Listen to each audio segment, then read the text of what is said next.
Bonjour la communauté de coups critiques, Steven Slab, le petit nouveau de l'équipe. Ben oui, j'ai pensé qu'aujourd'hui, comme première vidéo, c'était une bonne idée, question de me présenter, de vous faire mon top 3 des ouvrages de rôle en 2025.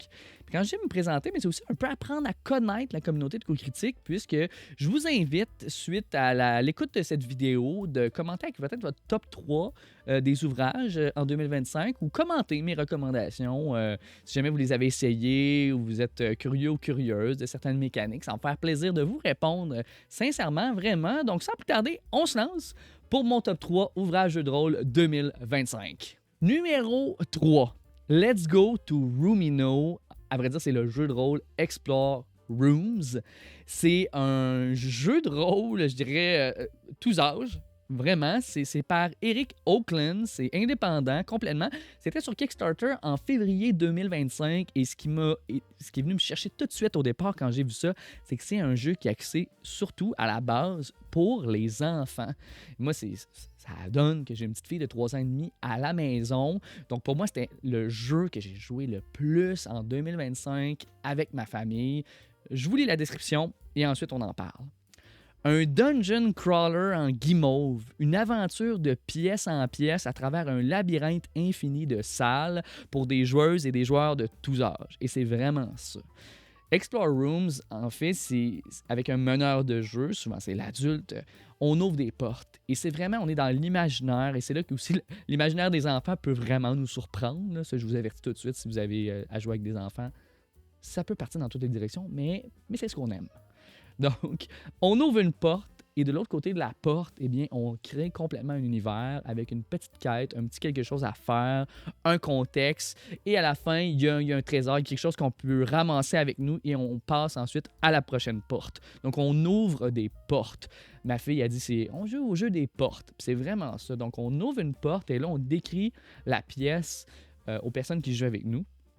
Ensuite, on explique qu'est-ce qu'on doit aller chercher et on doit se rendre à la prochaine porte. Donc, c'est aucun matériel. On n'a rien besoin. On peut jouer n'importe où. J'ai joué dans des salles d'attente, j'ai joué dans des parcs, n'importe où. C'est vraiment...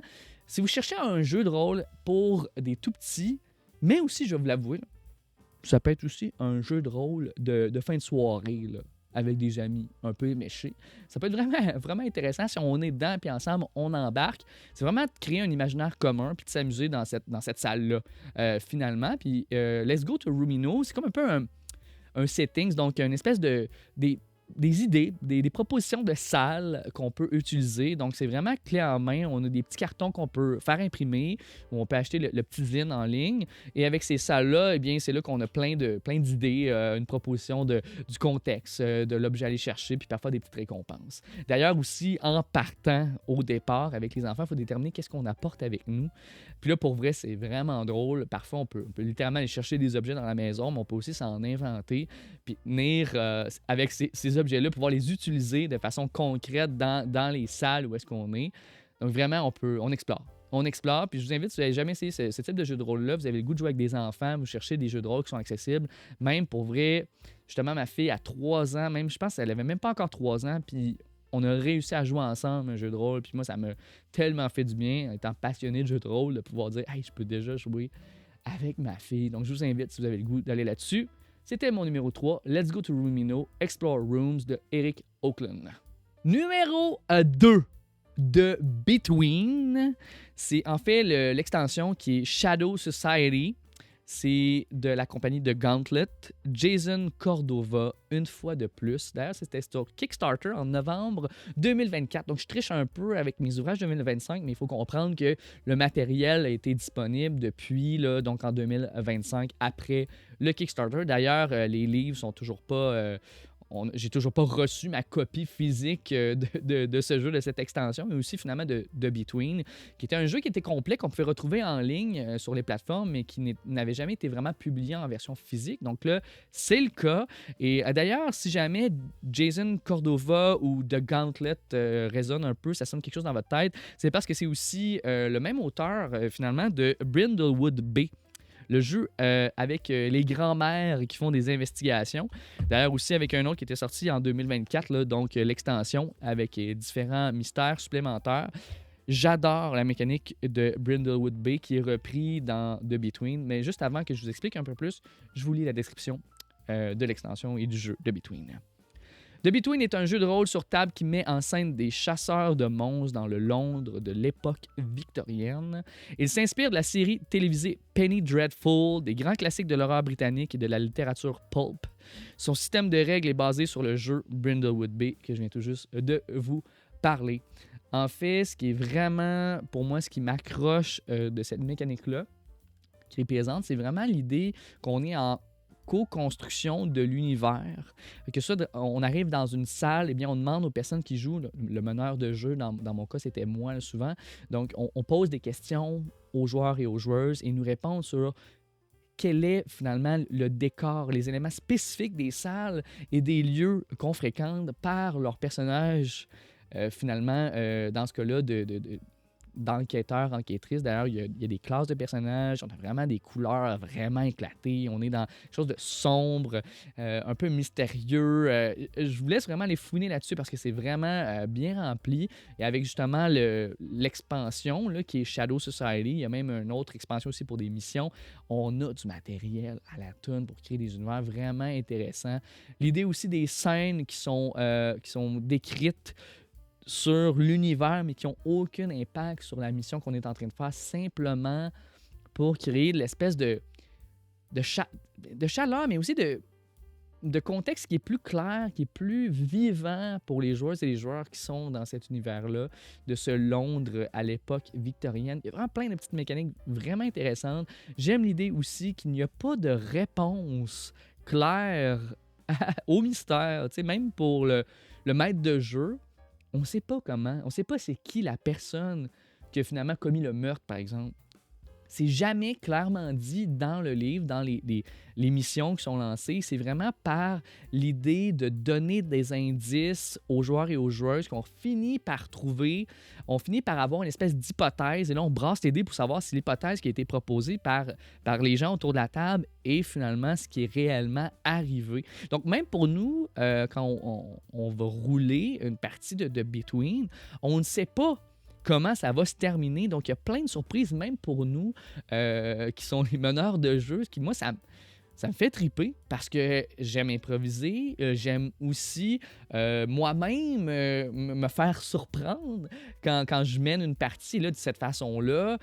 Et sachant que les gens autour de la table le savent, que nous-mêmes, on ne sait pas la réponse au problème, la solution à cette enquête, ça crée quelque chose qui est vraiment unique et qu'on co-construit tout l'univers, les interactions, qui vraiment a commis le crime. C'est vraiment quelque chose qui nous permet de travailler ensemble autour d'une table et que aussi le meneur de jeu a quand même beaucoup de latitude pour jouer avec des textures dans cet univers-là de l'époque victorienne qui est vraiment riche avec l'expansion qu'on va retrouver là, sur les tablettes là, dans les prochaines semaines, les prochains mois. Donc, c'était mon numéro 2, The Between, de Jason Cordova, de Gauntlet. Numéro 1. Mais je vous retiens un petit peu, là. Je vous donne 2 bonus parce que je n'étais pas capable de les classer, je n'étais pas capable de dire si ça rentrait vraiment dans mon top 3. Donc, je vous laisse juste 2 rapides, mon bonus pour 2025. Mais vous allez voir, j'ai triché un peu. Le premier, c'est Against the Cult of the Reptile God. C'est un module d'Advanced Dungeons and Dragons qui était publié par TSR. C'est écrit par Douglas Nile, une légende des modules de Donjons Dragons. Donc, j'ai joué ce module avec Donjons Dragons 5e édition. Même, on a joué avec l'édition de 2024. J'ai une campagne qui dure depuis 2023.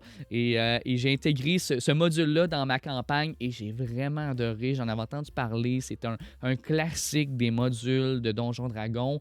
Et pour vrai, ça fonctionne tellement bien. Le village d'Orlane, l'espèce de mystère des cultistes, des gens qui sont un peu contrôlés, le marais. Vraiment, là, si vous ne connaissez pas ce module-là, vous avez le goût de rouler quelque chose qui est plus dans les classiques. Littéralement, essayez ça, Against the Cult of the Reptile God. Et le deuxième bonus, c'est un petit module de Mouse Ritter, le jeu avec les petites souris, et ça s'appelle Tiny Fables. C'est de Josiah Moore, je ne sais pas si je le prononce bien. C'est lui qui a écrit et illustré.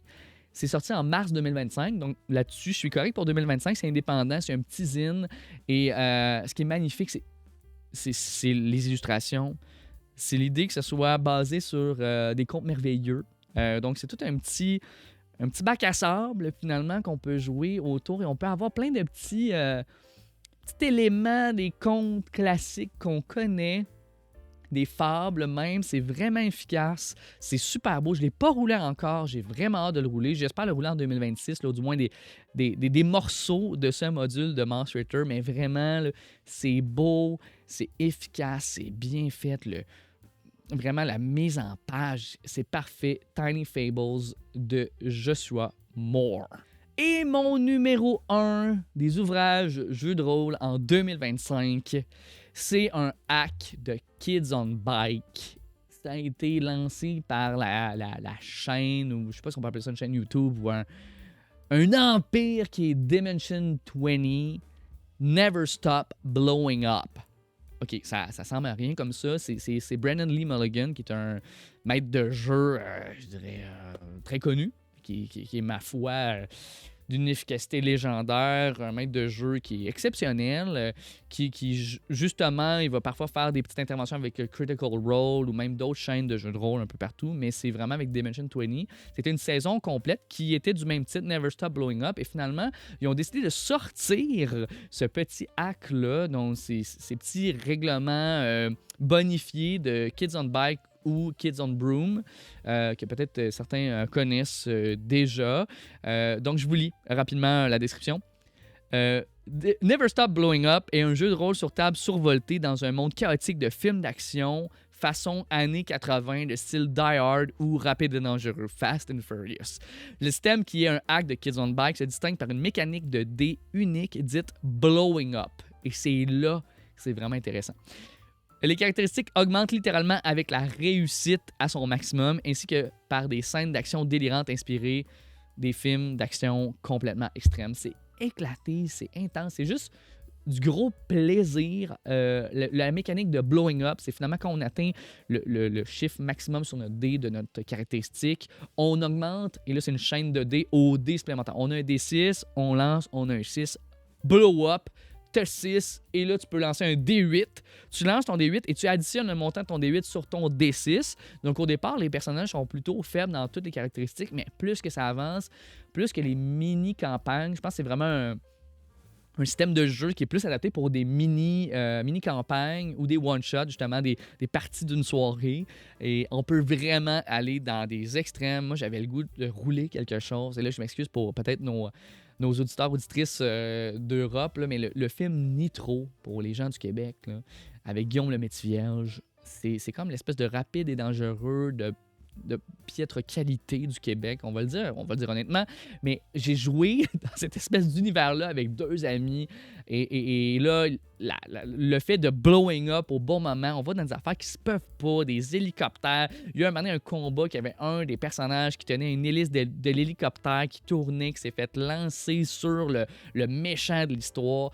On peut se permettre d'aller dans des extrêmes, c'est drôle, c'est ludique, c'est éclaté.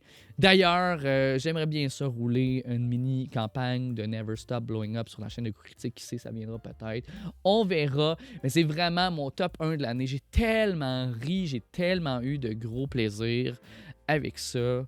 Essayez-le si ça n'a pas été fait. C'est un goût d'avoir juste une soirée qui est éclatée. On est plus dans quelque chose qui est drôle, quelque chose qui se peut pas, mais qui peut vraiment être délirant. C'était donc mon top 3 des ouvrages jeux de rôle en 2025. D'ailleurs, tous les jeux de rôle, tout ce que j'ai parlé, il y aura dans la description de la vidéo un lien pour accéder à ça. D'ailleurs, Never Stop Blowing Up, c'est gratuit. Vous pouvez avoir c'est quelques pages seulement. Vous allez pouvoir vous le procurer si jamais vous étiez curieuse ou curieux. C'est en anglais seulement, par contre. Ceci est dit.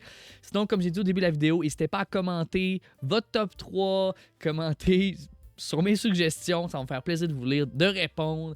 Merci beaucoup, c'était Steven Slab pour la chaîne Coup Critique et on se dit à bientôt.